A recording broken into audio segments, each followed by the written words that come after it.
So you mentioned that Greece, or that the EU is a few months behind the US and the UK in terms of the pace of the vaccine rollout. And you've been critical of the EU's pace. Why do you think it has lagged behind the US and the UK to this extent?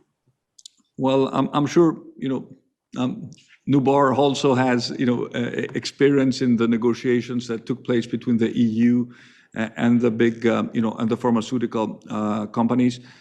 Yes, it's a pity that we're behind the pace. Having said that, representing a medium-sized European country, I am happy that the EU decided to purchase vaccines collectively and distribute them pro rata. I don't want to be competing with Germany, France, or Italy in a vaccine race. So I think this was an important political decision taken by the EU, and the fact that we're also thinking now regarding booster shots and purchasing vaccines for 22, 23, and again distribute them pro rata is an important demonstration of European solidarity. So yes, there were problems in terms of delays. The EU is not always the fastest supranational institution, but we need to coordinate policies amongst 27 member states. But the decision in itself was a very important decision, and I certainly welcome it as the head of government from a medium-sized European country. And I think the COVID, and I think there are also two other aspects, two other policy areas where the EU has done well. For example, the digital certificate. Normally, in order to get a regulation approved, which is essentially legally binding, Europe, Ian knows that, needs 2 years on average to get a regulation approved. We did it in 3 months, so there was a sense of urgency.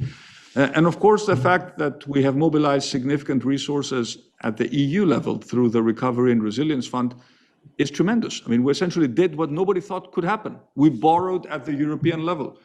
I wrote a letter in March 2020 with 8 other heads of state and government to the President of the Council, asking him at the time to consider such an instrument. It was inconceivable at the time that this would happen. And it did happen. So it is an important step towards European integration.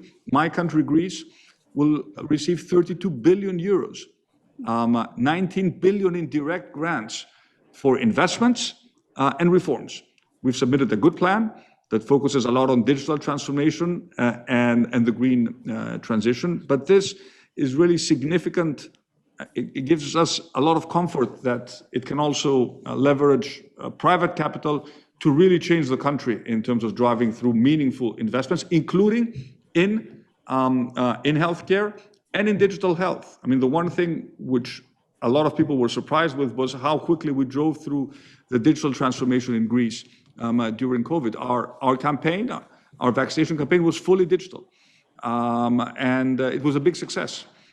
And people are pleasantly surprised by the ability of the Greek state to deliver on such a complicated process. So digital health and the digital transformation is a huge opportunity for a country such as Greece. We can actually leapfrog maybe other countries if we do it cleverly, and now we also have the funds to do so.